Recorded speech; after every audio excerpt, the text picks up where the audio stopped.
Welcome back to the deep dive.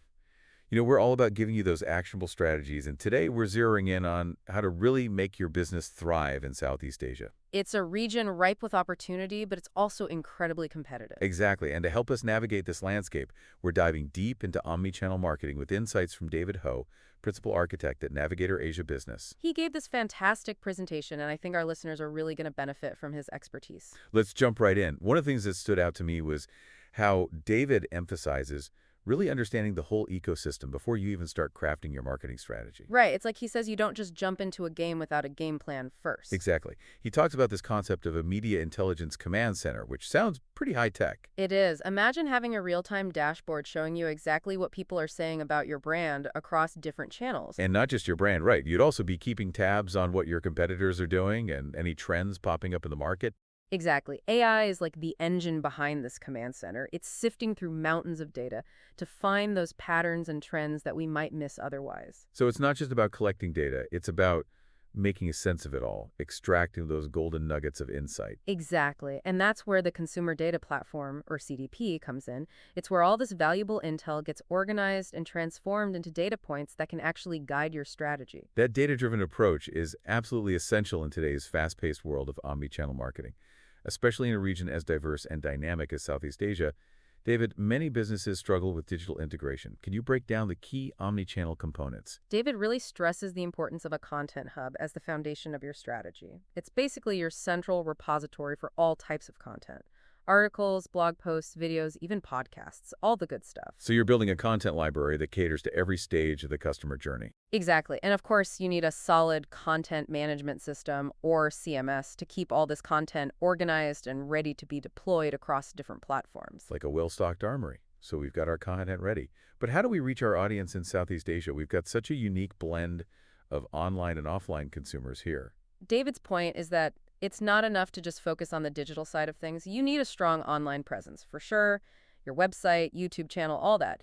But you shouldn't neglect the offline experience either. Wait, offline? I thought we were talking about omnichannel. Right, but remember, omnichannel means creating a seamless experience across all touchpoints. That includes physical spaces where customers can actually experience your brand firsthand. So like pop-up shops or partnering with local businesses? Exactly. It's about blowing the lines between the digital and physical worlds to create a really holistic brand experience. That's interesting. So you're saying that even in today's digital world, brick and mortar still matters. It can. It depends on your brand and your target audience, but the point is you need to consider all the ways your customers interact with your brand. And let's not forget e-commerce platforms and mobile apps. Those are crucial for reaching a lot of consumers in Southeast Asia. Absolutely. Each channel has its role to play. The key is making sure they all work together seamlessly to deliver a consistent and engaging experience. That's what omnichannel is all about, isn't it? It's about meeting your customers where they are and giving them a unified experience across all touchpoints. Exactly. And then David goes on to explain how paid, earned, and owned media all fit into this omnichannel puzzle. He sees the content hub as the fuel that powers all three. So it's about being strategic,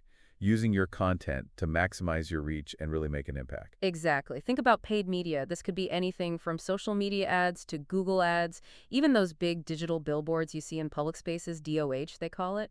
And of course, influencer marketing is huge these days. David's point is your content hub provides the messaging and the assets you need to run those paid campaigns effectively. So you're not just throwing money at ads. You're using your content to attract the right audience, people who are already interested in what you have to offer. Precisely. And then there's earned media, which is all about generating buzz and positive coverage for your brand organically.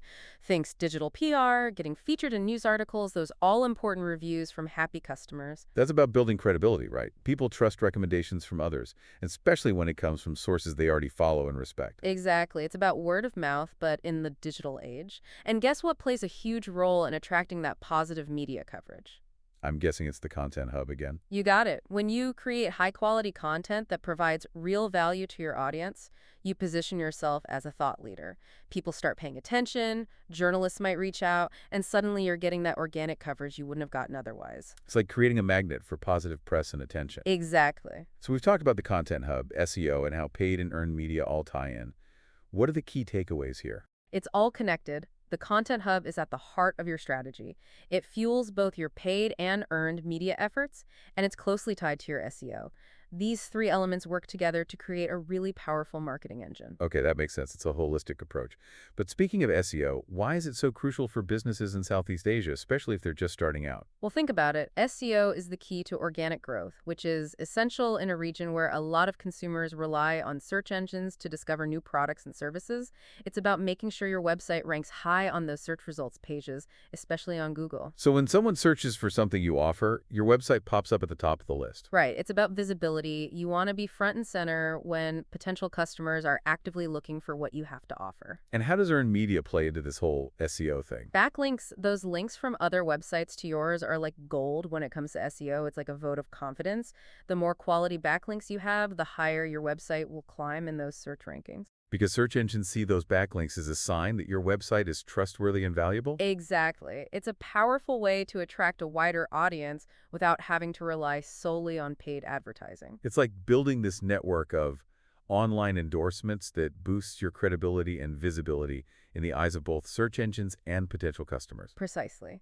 Now, to illustrate how this all plays out in real-world scenarios, David analyzed three very different businesses: Buddy Cloud, a pet care company; Green Carbon, which focuses on carbon credits; and Algebio, which develops chlorella-based products. What's interesting is that even though they're in such different industries, they all face similar challenges when it comes to omni-channel marketing in Southeast Asia. Right. David emphasizes the importance of conducting a SWOT analysis: strengths, weaknesses, opportunities, and threats.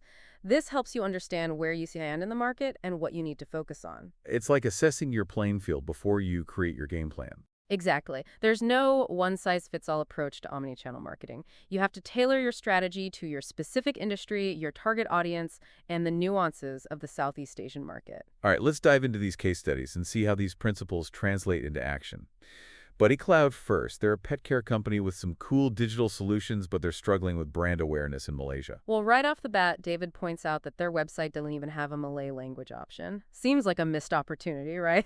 Lots of Malay-speaking pet owners in Malaysia. A prime example of how neglecting localization can limit your reach. Definitely. And he suggests they should consider platforms like TikTok, which is hugely popular among, well, everyone really, but definitely among Malay pet owners. It's a way to boost visibility and engagement. Meet your audience where they are. Right. Exactly. And then there's the SEO issue. Their website is basically invisible on Google searches done in Malaysia. So they might have a great product, but if potential customers can't find them online, it doesn't matter. Right. And David breaks down the steps they need to take, things like keyword optimization, creating valuable content, and building high-quality backlinks. It's not enough to just have a website. You have to make sure people can actually find it. Exactly. Okay, let's move on to Green Carbon. Carbon credits, completely different field, but some similar challenges, it seems. Yeah, they're actually a Malaysian company, but most of their website traffic is coming from India. Seems a bit odd, right? You would think they'd be attracting more local traffic. Well, when David looks at their keyword strategy, it turns out they're ranking for some high-volume terms related to carbon credits and emissions, but those keywords aren't specific to Malaysia. So they're attracting a global audience, but not necessarily the local customers they need. Exactly. He stresses the importance of optimizing their content for Malaysia-based searches, partnering with local businesses, making sure their website shows up in those Malaysian search results. He even suggests specific keywords like carbon credits Malaysia to help them target the right audience. Another case of localization being key. Absolutely. And now for something completely different, Algebio. They're in this fascinating world of chlorella-based products, a sector that's gaining a lot of traction. Yeah, I see a huge opportunity for them in Malaysia, especially with the growing plant-based food market. David points out that Malaysian Gen Z consumers are much more environmentally conscious and health conscious. They're a prime target for Algebio. Chlorella protein is a great alternative to soy-based protein.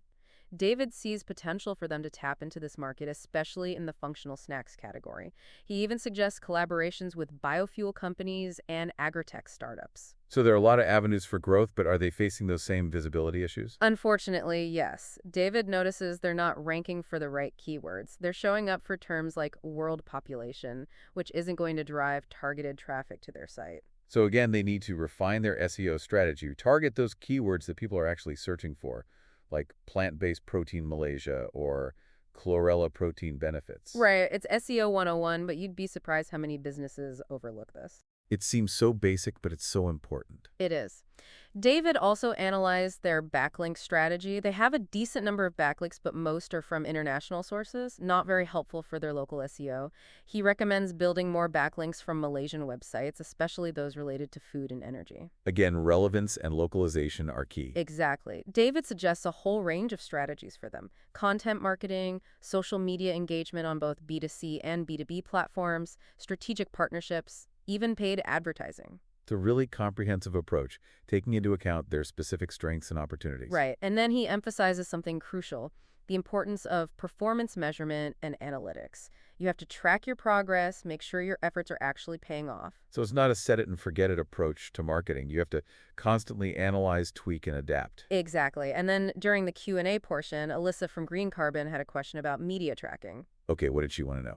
She was asking about what websites or platforms they should be using to set up media alerts and monitor the conversation around climate change and carbon credits, especially in the B2B space. It sounds like she wants to stay ahead of the curve, identify those emerging trends, and see what people are saying. Exactly. And David had a ton of recommendations. He started with the basics: Google Alerts. It's a simple but effective way to track news articles, press releases, all that.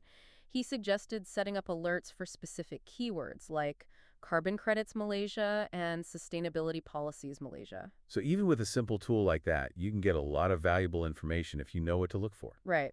Then he moved on to more sophisticated tools like Meltwater or Brandwatch. They offer real-time monitoring of news, social media, even competitor activity. Those sound pretty powerful, but maybe more for businesses with bigger budgets and dedicated marketing teams? Yeah, they can be, but they offer a level of depth and analysis that can be really valuable if you're serious about staying ahead of the competition. David also emphasized LinkedIn, especially those industry-specific groups, Twitter or X as they're calling it now.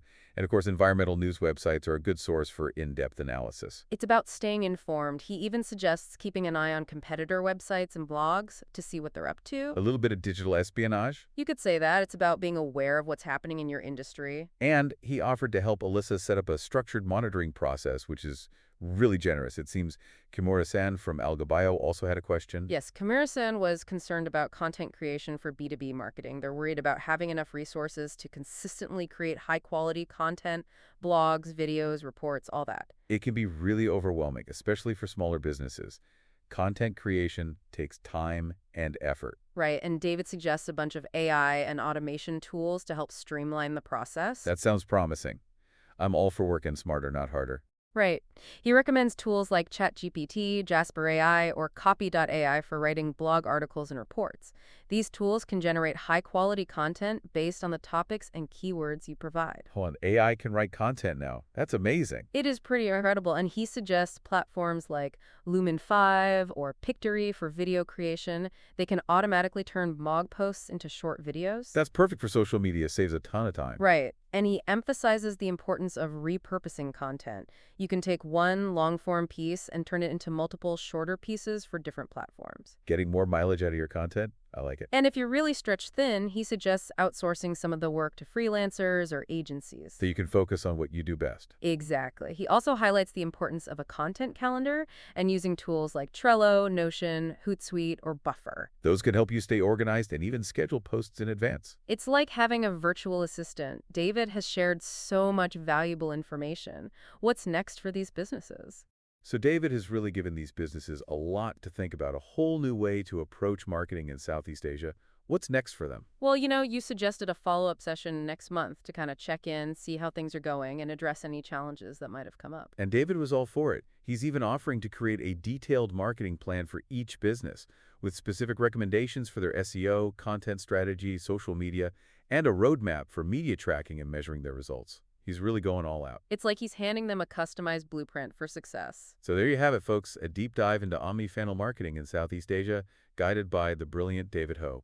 We've covered a lot of ground today, from the importance of building a strong content hub to mastering the art of SEO, leveraging paid and earned media, and even harnessing the power of AI to make our lives a little easier. We've learned how important it is to really tailor your approach to the Southeast Asian market, understand those nuances, and always, always let data guide your decisions. I hope this has given all our listeners in Southeast Asia some solid strategies to take your marketing to the next level. And here's a final thought to ponder as you embark on your omnichannel journey. I do love a good thought-provoking question. Lay it on us.